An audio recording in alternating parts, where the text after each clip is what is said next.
goddess of the elements. Hercules, the world's mightiest man. Merlin, master of magic. Sinbad, hero of the seven seas. And Super Samurai, giant of justice. Join them now on another adventure through time and fantasy. The Freedom Force.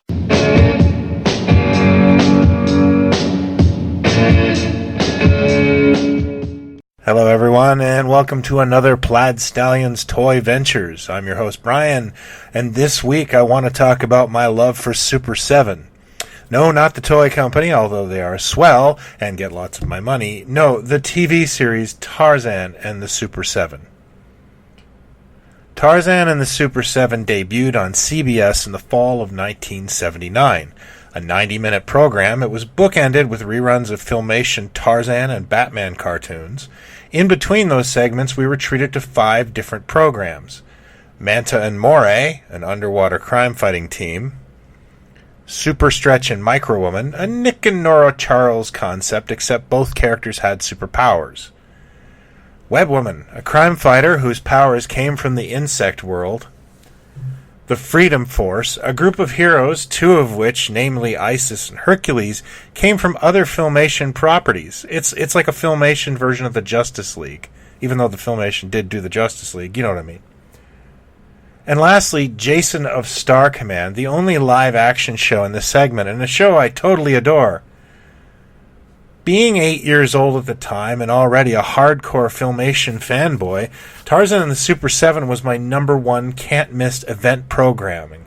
For that single magical year, if I was home on Saturday morning and my parents hadn't tried to pull that TV-free summer crap, which coincidentally is why I never heard of Star Wars in 1977, I was watching Tarzan and the Super 7 religiously. It was my favorite series. Yet, this story has a bit of a tragic end.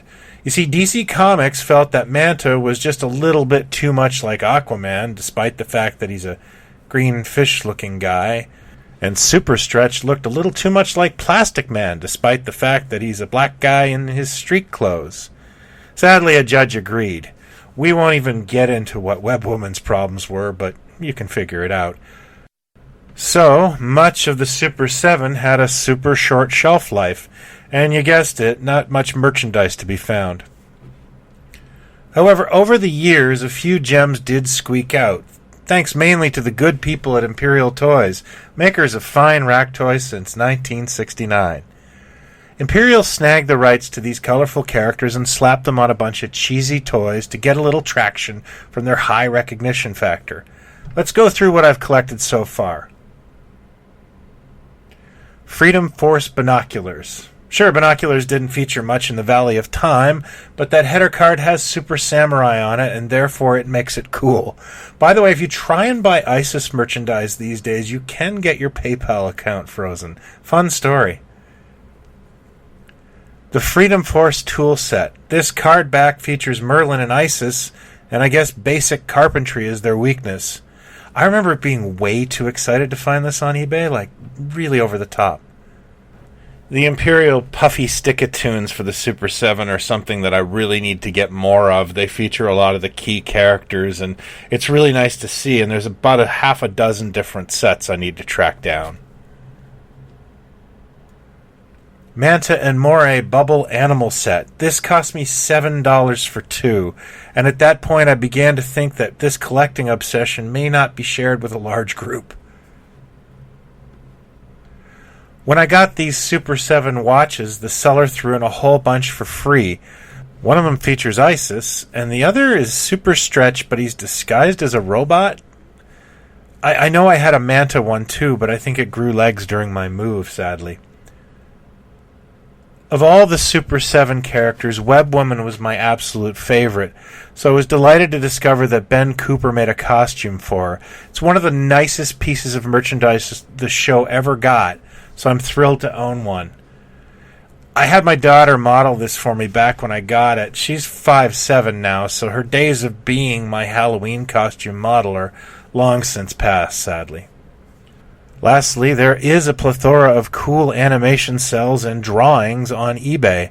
This Web Woman one is a treasured piece of mine, and it hangs on the stairway of Plaid Stallion's headquarters.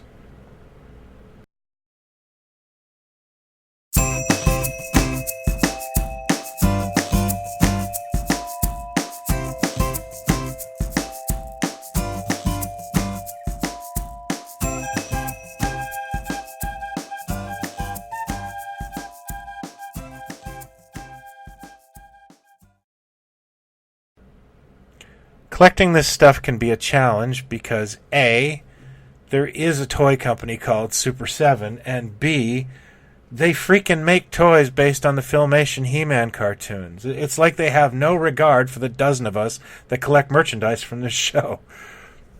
This is one of those collections that honestly I think has cost me about $100 in the last 10 years, but it's brought me so much joy. I just love it. Do you have an obscure collection like this? Hit me up in the comments here or on the Plaid Stallions Facebook page. We also have a Facebook group called Pod Stallions where we could discuss this until the wee hours. Thank you as always for watching. I do this every week and I'm getting weirder and odder about my choices, so you may want to consider hitting like and subscribe. Until next week, take care.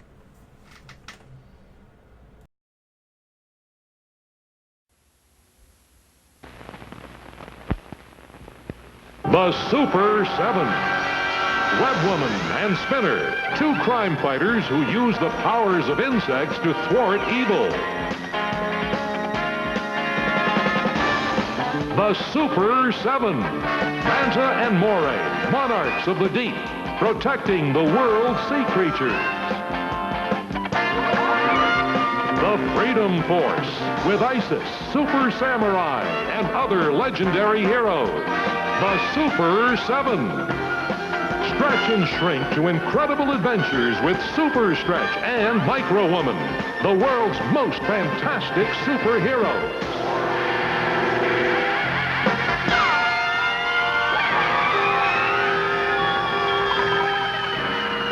Fun, thrills, and adventure with the most amazing superheroes of all. The Super